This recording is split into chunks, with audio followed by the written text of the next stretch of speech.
Quand je marche ici, sur les toits du Duomo, je me prends à rêver que je suis dans un film de Visconti.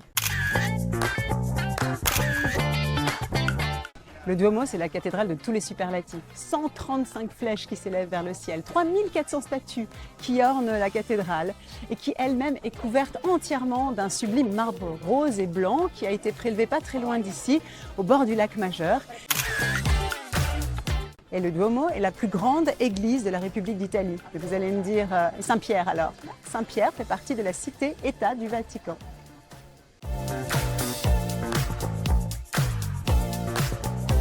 Se laisser charmer par le quartier des Navigli au sud de la ville. C'est un peu la Venise de Milan, je pense qu'on peut le dire légitimement. C'est un quartier de canaux artificiels qui ont été créés dès le XIIe siècle pour permettre la navigation fluviale, le trafic des marchandises. Et c'est d'ailleurs par ces canaux que l'on a pu acheminer le marbre qui a servi à recouvrir entièrement le Duomo.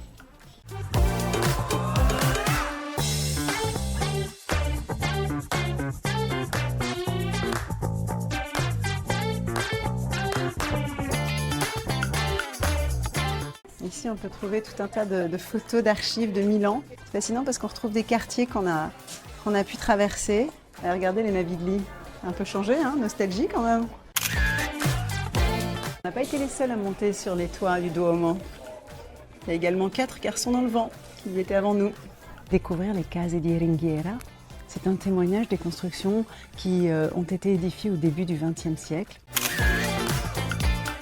Du côté des Navigli, pour accueillir des travailleurs immigrés du sud de l'Italie qui arrivaient en masse pour développer cette nouvelle ère de l'industrialisation ici à Milan. Et la particularité de ces appartements, c'est que les entrées se font par l'extérieur, par des coursives. C'est ce que signifie Casa di Ringhiera, maison à balustrade. Oser la tripe, et oui, c'est une des petites gourmandises des Milanais, enfin entendez par là les abats. Et pour ça, on va à la Trattoria Trippa.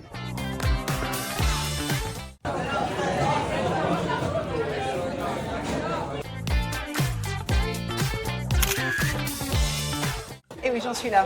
Je mets mes lunettes pour lire la carte. Bienvenue chez les cinquantenaires. Après, je vous dois une confidence. Je ne suis pas très tripe, mais je suis très excitée par l'idée d'être ici. Qu'est-ce que vous prendriez, vous, tripes frites ou tripes du jour? Et voici les tripes frites.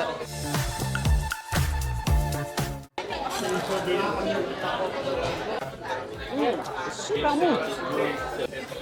En revanche, c'est moelleux à l'intérieur, croustillant à l'extérieur. Et le romarin apporte la touche qu'il fallait. Pourrait devenir une Trippa Girl. Se mettre à la page en parcourant Brera, quartier qui était autrefois le territoire des artistes et qui est devenu le quartier le plus à la mode, on pourrait dire, très bourgeois, bohème.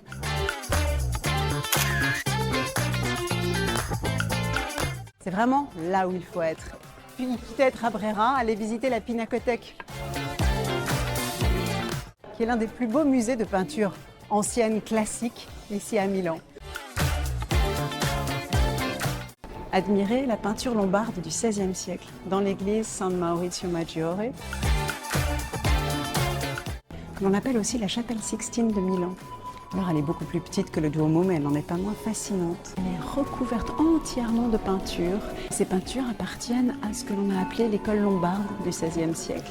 Il y avait ici des élèves de Leonardo qui ont œuvré, le grand maître du Caravage et d'autres grands noms de cette peinture-là. Cette église est d'autant plus fascinante qu'à l'extérieur, elle ne paye vraiment pas de mine.